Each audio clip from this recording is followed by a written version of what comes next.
Hello everyone, and welcome back to the channel. Today, we're diving into a pivotal moment of the North African campaign. A story of audacity, defiance, and a gamble that could change the course of the war. Let us set the scene. It is early 1941.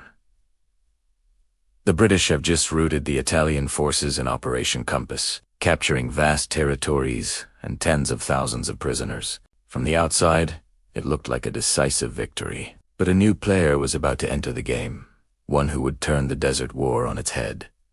Raml. Hitler, concerned about his Italian allies' collapse, dispatched a small German force to Tripoli to stabilize the front. This was the birth of the legendary Afrika Korps, and at its helm was Raml. Berlin's orders were crystal clear: hold the line, dig in, and await further reinforcements. The primary goal was defensive, simply to prevent a complete Axis collapse in Africa. But Raml wasn't a man who liked to sit still. He saw opportunity where his superiors saw only risk. Almost immediately upon arrival, Raml began probing the British lines. What he discovered was a force stretched thin, overconfident, and ill-prepared for the British High Command, believing the fight was won, had already begun reallocating experienced troops to Greece. They completely underestimated the new German commander, viewing his initial moves as mere reconnaissance. They couldn't have been more wrong. This is where the story takes a dramatic turn. Raml,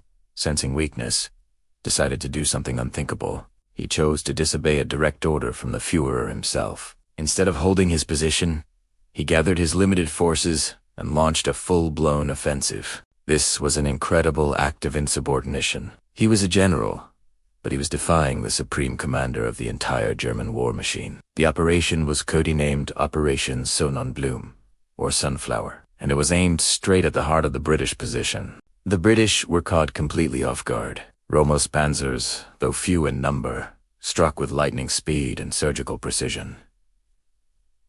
The advance was relentless. L'Aguila fell, and then the Afrika Korps was thundering towards the crucial port city of Benghazi. The British retreat quickly turned into a rout. Raml was orchestrating a masterpiece of maneuver warfare, using speed and surprise to overcome his numerical disadvantage. His reputation as the Desert Fox was being forged in the sands of Libya, but back in Berlin, the mood was far from celebratory. Hitler was furious. When news reached him that Raml had not only ignored his orders, but had launched a major offensive, he was livid. Raml was acting like a rogue general, a loose cannon. He was risking a precious armored division in a theater of war that Hitler considered a sideshow. The entire gamble rested on one thing: success. This is what made Raml so unique. He possessed a rare kind of courage, not just bravery on the battlefield, but the audacity to defy his own high command, even Hitler. He understood that in war,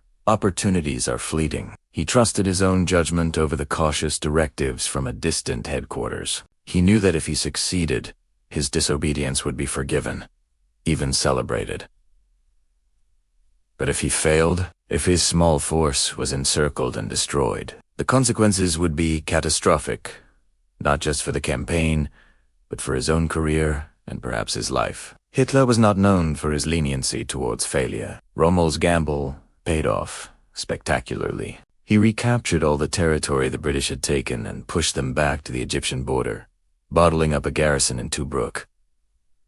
The defiant general had become a national hero. Hitler's anger turned into admiration, and he awarded Raml the Knight's Cross with oak leaves. But this episode reveals the fine line between genius and recklessness. Raml's bold defiance in North Africa set a precedent for his entire command style, a style that would bring him legendary victories, but also sow the seeds of his ultimate defeat. What do you think? Was Raml a military genius or just a reckless gambler who got lucky? Let me know your thoughts down in the comments. Thanks for watching, and if you enjoyed this deep dive into history, please consider liking the video and subscribing to the channel for more content like this. We'll see you in the next one.